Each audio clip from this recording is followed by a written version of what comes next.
Wow, that was so ethereal and very interesting thematically. Hello everyone, welcome to the channel if you're new here, and welcome back to the Video Village, my subscribers. Oh, wow, I don't know if you heard that, but there's some screaming going on outside. My building, my office building is right next to a playground, and it's 3 p.m. and the schools are just out, I guess, so if you hear anything weird, as if people are being murdered, it's just kids playing, okay? Anyway, I'm taking a look at Calandra's video for Are You Ready today, which was a suggestion on my Discord. If you want to join our Discord, it's in the subscription below. We talk about music and music videos and movies and games and all sorts of good stuff on there. It's a good time. We have a nice little community over there. So, yes, that's what we're doing today. In case you are new here, my name is Manon the Reeper, and I am a filmmaker and do breakdowns of music videos here on my channel.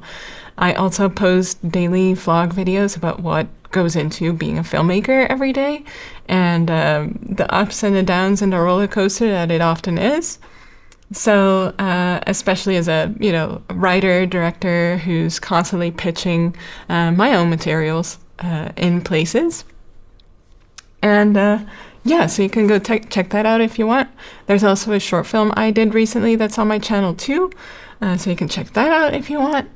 And yeah, without further ado, let's just get into Kalandra, shall we?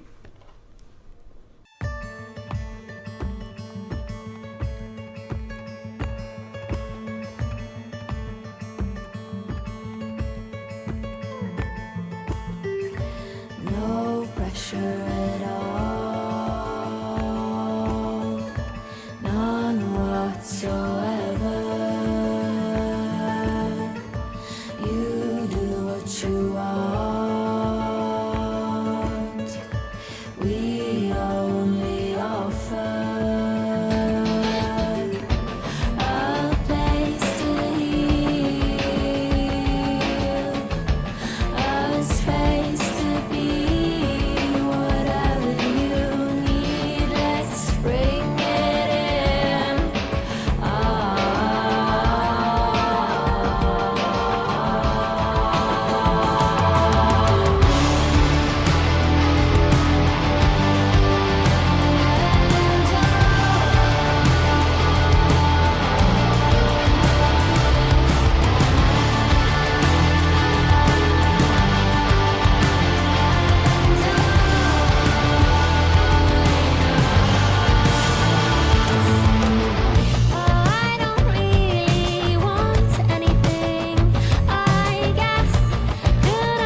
Wow, that was so ethereal and very interesting thematically. Ooh, there was a lot in there. Let's roll the credits and then I'll get into my thoughts on that.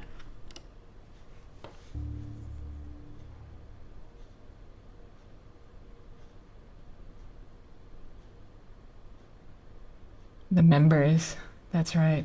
The rebel, I love that. Okay.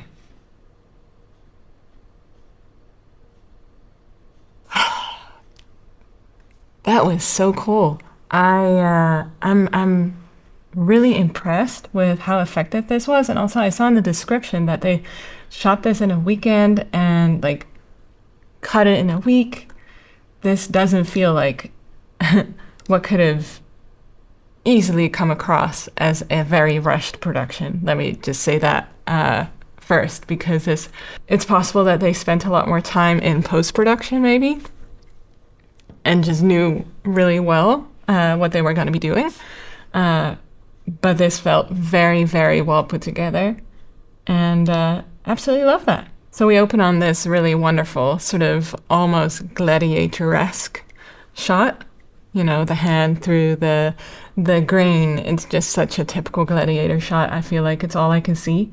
And then immediately we're introduced to our sort of main character of this story, who in the credits is, named the Rebel, which to me was pretty clear throughout this video, is that she is sort of like, well, it's clearly a cult, right? Because they also reference the rest as members, and they're clearly some sort of cult. And she here is the cult leader. She's very witchy. I feel like she's almost like here she's sort of positioned as like a witch, spirit of the forest kind of situation. She's like very almost spooky. There's a lot of smoke machines wherever she is. And then here, she's in this burnt wood, and with the smoke there, it really felt as if she was like there with the fire, with the smoke, the wood still smoldering. Really beautiful. And then we're introduced to this, which to me, it feels so almost comically American culty. They're all dressed in white, and they have this tour bus, which feels so 70s cult. Yeah, they're definitely dressed as sort of hippie. It feels a little Manson, and that it's very interesting. And then we have the cult cinematographer, which they also often had for some reason. He's filming, but we also see the footage, which is an Elmo camera, I think. Is that what it says? I think so.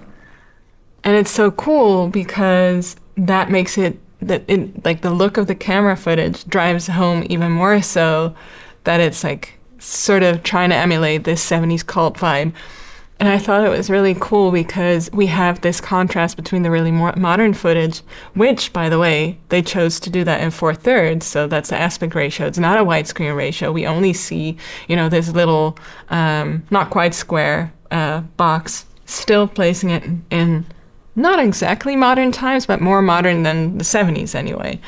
And it's possible that they chose to do that to match the modern camera footage to the aspect ratio of this old camera, because otherwise you're cutting a big chunk of the footage at the top and the bottom, and it's possible that it just didn't look great, and then it's easier to just go 4/3 on the modern footage too. Also, like the amount of pixels that you have on a modern camera versus like one of these older ones, you could kind of see how grainy it was, like a little pixelated.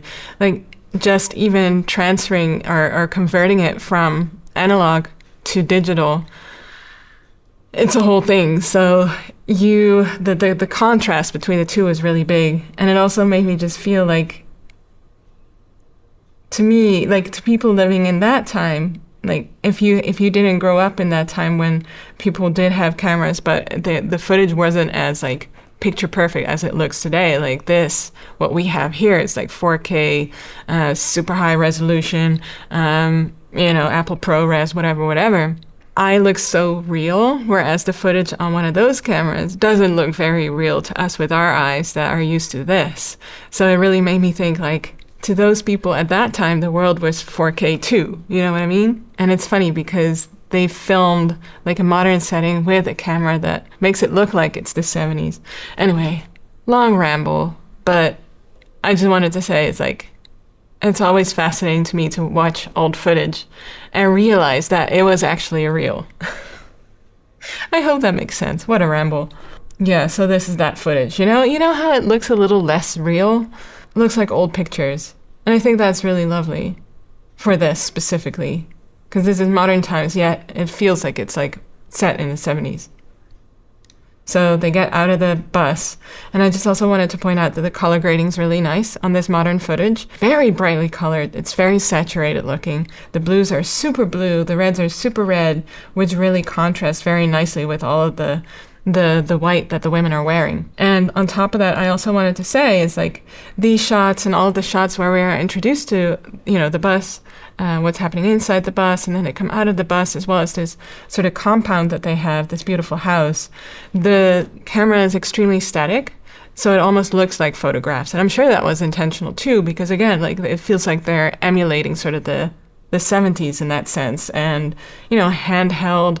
You had handheld footage, but it wasn't as good. It was very shaky. We didn't really have image stabilization in cameras that we have nowadays, or lens stabilization or post-production stabilization. Like you didn't really have those tools. So footage was very, very shaky. And so often film and video was just a lot more static because they would just put the camera on sticks on a tripod and just did it that way rather than actually have, the camera rigs on the shoulder, yes, maybe, but also now we have this whole like bodysuit stabilizer, steady cams and all of that. You didn't have that at the time.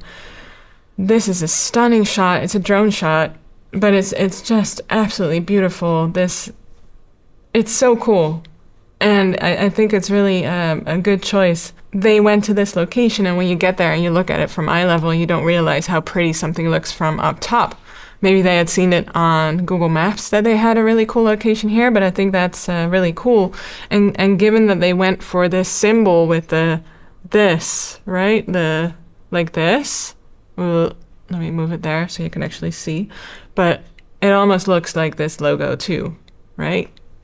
So maybe that's a coincidence, maybe not, maybe I'm reading too much into it, but I think it's really cool. So just wonderful shots. And we have a little bit of movement in the camera around the chess game, which I thought was nice. It adds a little bit of dynamicism that we hadn't really seen so far. And then, as I mentioned, whenever the singer is on screen, when she isn't actually actively being the cult leader, there's a lot of smoke. A lot of smoke around her and the band. Really lovely. Just wonderful. And then we have all this, jolly merrymaking, happy together, and then we get to this wonderful part. Again, they did this in just a weekend, apparently, but I absolutely love this. I love that she's dressed in black, whereas everyone else is dressed in white. It's great storytelling. It's like the vicious cult leader who's just there for her ego, for her, greed and desire to be in power and all of that. And it's a good way to translate that visually. And then here also, it's so lovely that they managed to show all of that so perfectly with, the members all being very dedicated, but then we have this one woman, the rebel, and it becomes so clear that she is standing out and not really fully participating. She isn't fully believing yet, she isn't fully in. And we have all of these shots really to establish her doubt. And I thought that was wonderful. Just really excellent shots. Really lovely. Very, very beautiful setups. Very painterly. I love how they positioned the table sort of with the house in the background in an angle, because that really gives it some depth as well. It's really wonderful. Really just excellent. So then we have the baptism. Lovely. Really great. Wonderful color grading, by the way. Even the modern footage, looks a little unsharp, which is, I think, because they used old lenses, which is also what we saw in some of the, let me show you, the grain footage here. There's a lot of distortion going on in that footage as well, which you can see particularly well on the opening shot, because the world isn't really straight. There's a lot of distortion, and it's almost round. That's really a sign that they used old lenses, and you can adapt those to modern cameras, so you do still get the body that is like provides the data, which is like 4K, etc. But then if you're using old lenses with that, you got all sorts of interesting looking, distortions and fragments and little things that you wouldn't get with really crisp, hyper sharp camera lenses. As a matter of fact, a lot of directors of photography, they'll often go to camera houses and discuss with the camera rental houses, like, we want to take apart the lens and actually basically destroy it, and in a way that's reparable, of course, but make it less sharp, because it really, like, people, especially with film, like, we like seeing a little bit of grain. We like having a little bit of removal from what's happening on the screen. Like, for YouTube, it's fine. But for example, my short film too, I add a grain. It's a little hazy here and there, because that adds the artfulness and that really makes it feel a little less lifelike. Like, it isn't just like, if a monster were to just walk into this space, like, you would hardly believe it, because it would be so hyper real, which is, in my opinion, some of the problems with like Marvel productions and such. Is like, everything just looks so sharp and so hyper real all the time. It's like you're losing some of that believability with it sometimes. So I love that sort of smooth look, that sort of hazy, grainy, gritty look, which they really did very nicely here in combination with those older lenses and, the old camera and all of that. So yeah. And then at the end, they're dancing. We're seeing some of those, and they're dancing with that symbol thing, which I think is really cool looking. A very nice way of, showing the cohesion in the group. Lovely color grading, and I wonder if they shot this at the end of the day, because it's already like starting to get a little bit dark. Love this shot as well. It's just so wonderfully, perfectly clear that this is a cult, right? And we even have like a crown of thorns. Just lovely. And just the totally crazy looking face. It really feels very like 70s cult. I mean, I've seen all of the documentaries, it's a subject that fascinates me to no end. But yes, it's truly lovely, truly lovely. And then she's here, and we're sort of back at the table again. And this part confused me a little, because we see her run away earlier into the forest. Let me find the shot. Right? We see her run away, but then she's back. And I wasn't sure, like, I had to rewatch it as well. I wasn't sure if she actually ran away and she left, or they grabbed her and took her back, or she ended up coming back and becoming a believer anyway. Maybe that's open to interpretation. Maybe I missed something, so let me know in the comments. I'm not entirely sure. But this was a wonderful video. Thank you for sharing it with me on Discord. I hope you enjoyed this one. Let me know if you have any suggestions for other videos that I need to be looking at. I'm a little behind on my music video watching lately, so I'm very open to suggestions now that I'm a little bit more settled in my new office space, and life is sort of returning to some sort of normal. Yeah, let me know.